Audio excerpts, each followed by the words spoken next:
Tom Valentine quite early there, so I hope there's not an out of position start in effect, or false start. And we've got Jack Wright looking up the inside of the big trying to keep the momentum going, and that's worked. And Jack Wright's actually been slightly compromised by the attempt there, and so that suddenly meant.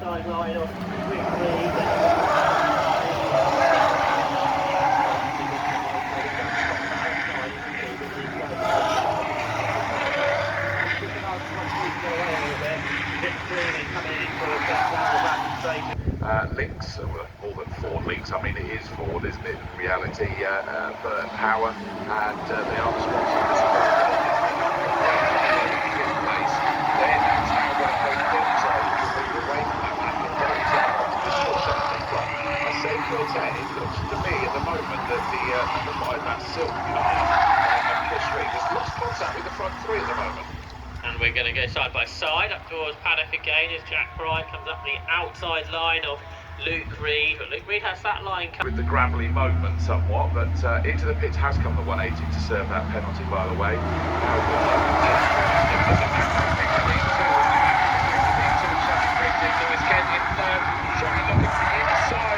Jack Wright, and he's got that one done. He's sort of like a can opener up the inside there, making sure that he was opening up that space, able to bring it up the inside. And you look how that momentum needs to work. You've got to plan overtakes several corners earlier. Talking of which, Tom Valentine's from Lewis Kent's car as he tried to scrabble the car back onto the circuit. He's still side by side with Jack Wright. I think they've been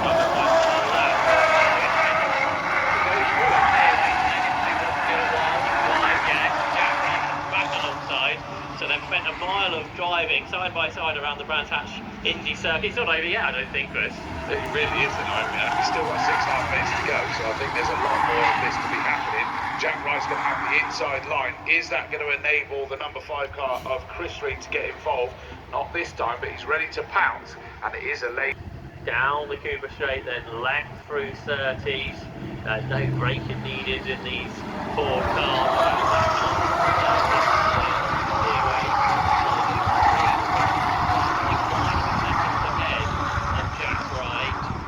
Jack Wright doesn't have to worry about Lewis Kent being alongside him anymore. He can take his racing lines and use the tow effect that you get with these machines. The gap comes down immediately to half a second with a new fastest lap for the Milner racing car. So Jack Wright can think again about how to get past Luke Reed. We saw this earlier in the race. He was able to draw along clean to make sure it wasn't too much of an issue. And here we go round. What have we done so far? 6 laps, fastest lap done.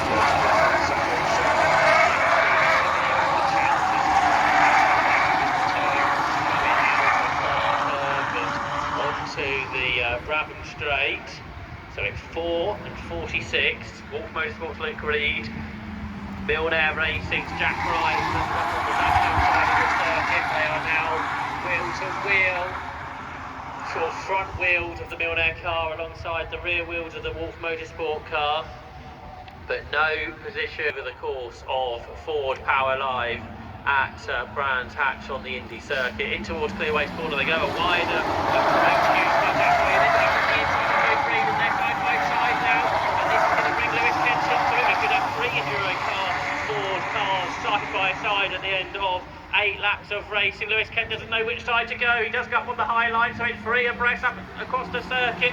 If that was the end of the race, it would be a 3-way dead heat, I think. And they're absolutely mirror to mirror on the inside line, but Lewis Kent on the outside tries to take it, bailing out the early leader, Luke Reed. But then he's got the best run out of Paddock Hill Bend. He might have turned into the corner in third. Kent is going to take the fastest sweep and be on the inside at McLaren's, and all the while Chris Reed in that Silk car is trying to pounce on all of them.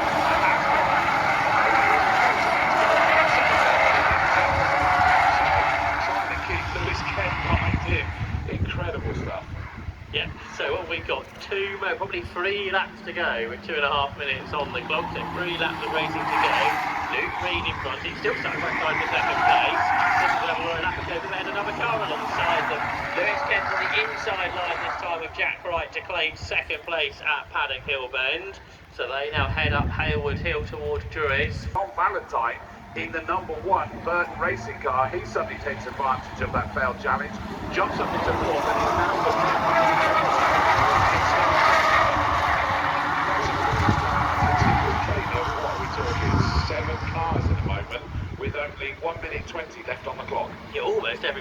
speed battle basically, aren't That's the way they? it should be. Even though free car started on the pit lane.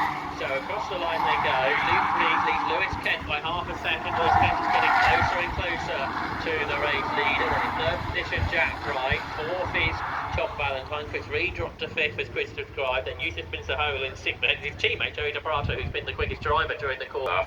As they go round the left-hander of Surtees. Three are pulled away from the rest of the field at the moment. Tom Valentine in fourth.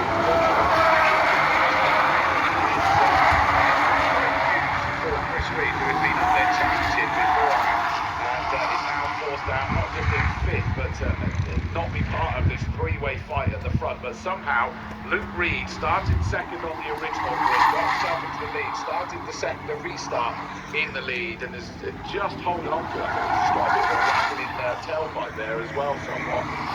But he seems to be going well. On to the final lap we go this time round, and it looks like Jack Wright was looking up the inside of Lewis Kent, but the Power car just suddenly went straight on at the bottom of the hill, Graham Hill bend, bounced up high, but seems to have managed to keep going, but lost a couple of places. Big sweeping line taken by Jack Wright from clear waiting. Loads of momentum on the two cars ahead of him as they come through Park Curve. He's already drawn alongside Lewis Kent. Has he got enough momentum to even draw alongside Luke Reed towards the line? I don't think he has, so it is going to be Luke Reed who wins the first EnduroKa race of the day. Second on that run to the line, Jack Wright gets ahead of Lewis Kent. Absolutely incredible. Further behind them, it was then the 64 car of Yusuf Bin Sahol that holds on to fourth ahead of the number 5 car, Chris Reed. Just lost out that extra place there with the Burton Power moment at the bottom of the hill, and 6th place for the great recovery. He's there in 4th position as they turn their way through 30s, Chris. They do it at the moment. It means that Luke Reed, the big plate number 4, the gap, the lead that was chasing back at the moment, but Yusuf, who had to take a long time to actually get that move completed against the number 46 Millionaire Racing car of Jack Wright. Jack Wright settles in for third at the moment. His frustration will be seeing Luke Reed's as well, including Tom Valentine and Mike Murray. We've seen a few drivers run quite wide during the course of this race.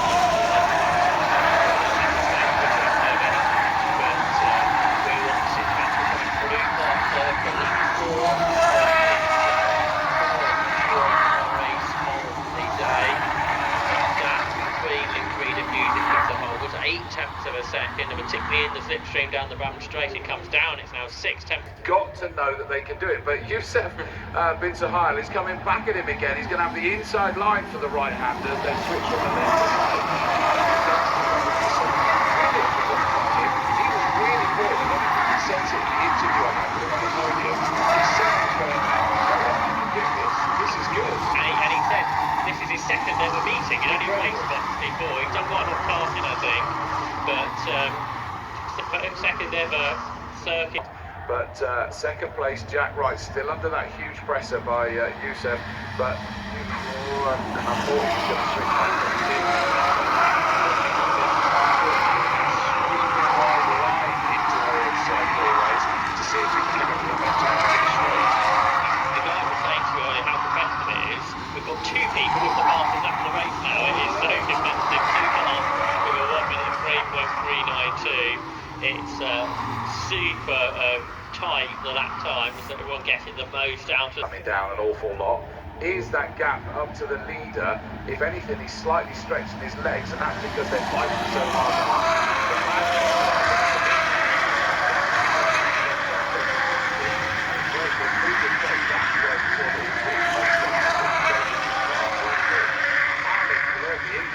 Says it's a lot better being in second than the lead. But something I talked about yesterday is that the leader has no frame of reference. If you're chasing, you've got the reference of the car ahead of you. And that's Prato came down and went later on the brakes and just used the number 5 car, Chris Reed, as his brakes and just nerfed him straight up.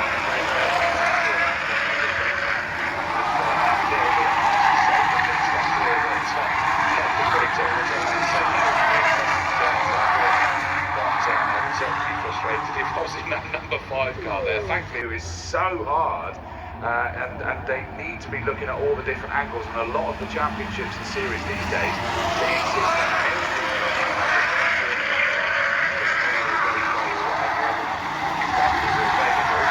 with memory cards in it, and they